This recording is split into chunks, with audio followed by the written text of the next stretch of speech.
አንድ ነገር ልጠይቅህ፣ መቼ ነው ስልክህን አጥፍተህ ከሰው ተለይተህ ለ10 ደቂቃ ብቻ ቁጭ ያልከው? አውቃለሁ ከባድ ነው። በዚህ ጫጫታ በበዛበት ዓለም ውስጥ ዝምታ እንደ ቅጣት ነው የሚታየው። ግን ዛሬ አንድ ሚስጥር ልንገርህ። ከብዙ ዓመታት በፊት በጥንታዊቷ ግሪክ አንድ ታላቅ ፈላስፋ ነበር። ስሙ ፓይታጎረስ ይባላል። ፓይታጎረስ ወደሱ መጥተው ጥበብን መማር ለሚፈልጉ ወጣቶች አንድ የሚገርምና ከባድ ፈተና ነበር። ወጣቶቹ ወደ ትምህርት ቤቱ ሲገቡ መጀመሪያ የሚታዘዙት ነገር ለ5 ተከታታይ ዓመታት አንዲትን ቃል ሳይናገሩ ዝም እንዲሉ ነበር። እስቲ አስቡት፣ ለ5 ዓመታት ዝምታ። ፓይታጎረስ ለምን ይሄን አደረገ? ምክንያቱም አንድ ሰው ዝምታን ካልተለማመደ የራሱን ድምጽ መስማት አይችልም። የራሱን ድምጽ ካልሰማ ደግሞ እውነተኛ ጥበብን አያገኝም ብሎ ስለሚያስብ ነው። ዛሬ ዓለማችን በጩኸት ተሞልታለች። ሁሉም ሰው መናገር ይፈልጋል። ሁሉም ሰው መጮህ ይፈልጋል። ግን እውነታው ዓለምን የሚገዙትና ትልቅ ለውጥ የሚያመጡት ሰዎች ብዙ የሚናገሩ ሳይሆኑ ዝምታን እንደ መሳሪያ የሚጠቀሙት ናቸው። ታዲያ ይሄ የፓይታጎረስ ፈተና ዛሬ ለኛ ምን ትርጉም አለው? ዛሬ ባለንበት ዘመን 5 ዓመት ዝም በል ብትባል እብደት ሊመስል ይችላል። ግን እውነቱ አሁንም አልተቀየረም። እስቲ አንድ የቅርብ ታሪክ ልንገራችሁ። 2 ሰዎች ስራ ለመቀጠር ኢንተርቪው ይገባሉ። አንደኛው በጣም ጎበዝ ነው፣ ብዙ ሰርቲፊኬት አለው።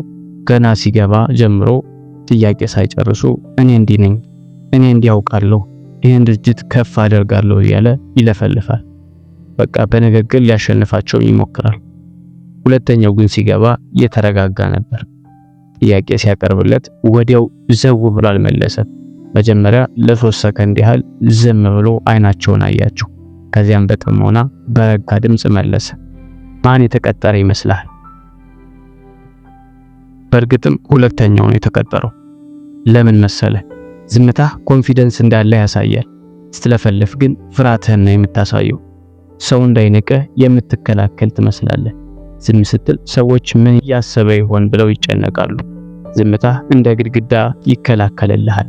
ማንም ዝም ብሎ ሊያጠቃህ አይደፍርም። ፈላስፋዎች ዝምታ የጥበብ መጀመሪያ ነው የሚሉት ለዚህ ነው። አንደኛው ሰውዬ በቃላቱ ራሱን ሲሸጥ፣ ሁለተኛው ግን በዝምታው ሌሎችን ገዛቸው። ዛሬ በኖቫ ቻናል ይህን ታሪክ ያሳየንን የዝምታ ኃይል በዝርዝር እናያለን። ይህ ቪዲዮ ዝምተኛ እንድትሆን ሳይሆን ዝምታህን እንደ ሱፐር ፓወር ተጠቅመህ በሰዎች ዘንድ ያለህን ክብር እንዴት ኔክስት ሌቭል እንደምታደርሰው ያሳያል። ይሄ የዝምታ ኃይል ዝም ብሎ የፈላስፋዎች ወሬ ብቻ እንዳይመስልህ። ሳይንቲስቶችም ይሄን ጉድ አረጋግጠውታል። አንጎላችን ልክ እንደ ስልክ ነው። ጫጫታው ስትሆን ሶሻል ሚዲያ ላይ ስታሳልፍና በየቦታው ስትለፈልፍ ባትሪ ይጨርሳል። ዝምታ ውስጥ ስትሆን ግን ቻርጅ ይሆናል። 2013 የተደረገ አንድ ትልቅ ጥናት እንዳረጋገጠው በቀን 2 ሰዓት ብቻ ዝምታ ውስጥ መሆን በአንጎላችን ሂፖካምፐስ በተባለው ክፍል ውስጥ አዳዲስ ሴሎችን ያመርታል። ይሄ ክፍል ደግሞ የመማር የማስታወስና ስሜታችን የመቆጣጠር ስራን ነው የሚሰራው። ታዲያ ምን ይሄ ብቻ? ዝም ስትል አንጎልህ ሪዋየር ይሆናል። አላስፈላጊ መረጃዎችን ድሌት አድርጎ በትልልቅ ሐሳቦች ላይ እንዲያተኩር እድል ያገኛል። ልክ ሰላማዊ ባህር ውስጥ ትልቅ አሳ እንደሚገኘው ሁሉ ሰላማዊ አእምሮ ውስጥ ደግሞ ትልልቅ ቢዝነሶችና ህይወትን የሚቀይሩ ሐሳቦች ይፈጠራሉ። ለዛ ነው ስኬታማ ሰዎች ጧት ማንም ሳይነሳ ዝምታን የሚመርጡት። ታዲያ ይሄ የዝምታ መሳሪያ በህይወትህ እንዴት ትጠቀመዋለህ? አንደኛ፣ በንግግር መሃል አንድ ሰው ጥያቄ ሲጠይቅህ ወዲያው አትዘባርቅ። ልክ እንደዛ ኢንተርቪው እንደገባው ሰውዬ ለ3 ሰከንድ ዝም በል። ያቺ ዝምታ አንተ ኮንትሮል ላይ እንዳለህ ለሰዎች ትነግራቸዋለህ። ሁለተኛው፣ በጭቅጭቅ መሃል ሰው ሲሰድብህ ወይም ሊያበሳጭ ሲሞክር መልሰህ አትስደበው። ዝም ብለህ አይኑን እያየህ ስማው። ዝምታ ምንም አላደረገኝም የሚል ትልቅ መልእክት ያስተላልፋል። ያኔ ተሳዳቢው ራሱ መፍራት ይጀምራል። ሶስተኛው፣ ብቻህን ስትሆን በቀን ቢያንስ 15 ደቂቃ ስልክህን አርቀህ ጫጫታ አጥፍተህ ከራስህ ጋር ተቀመጥ። ራስን ማግኘት የምትችለው በዝምታ ውስጥ ብቻ ነው።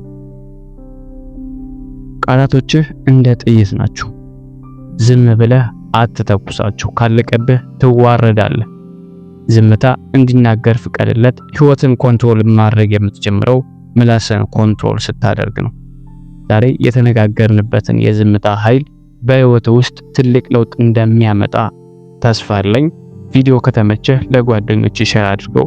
እንደዚህ አይነት ጥልቅና ህይወትን የሚቀይሩ ሐሳቦች እንዲደርሱ ደግሞ የኖቫ ቤተሰብ ለመሆን ሰብስክራይብ አድርግ። እስከ ቀጣይ ቪዲዮ በዝምታ ውስጥ ጥበብን ፈልግ። ሰላም።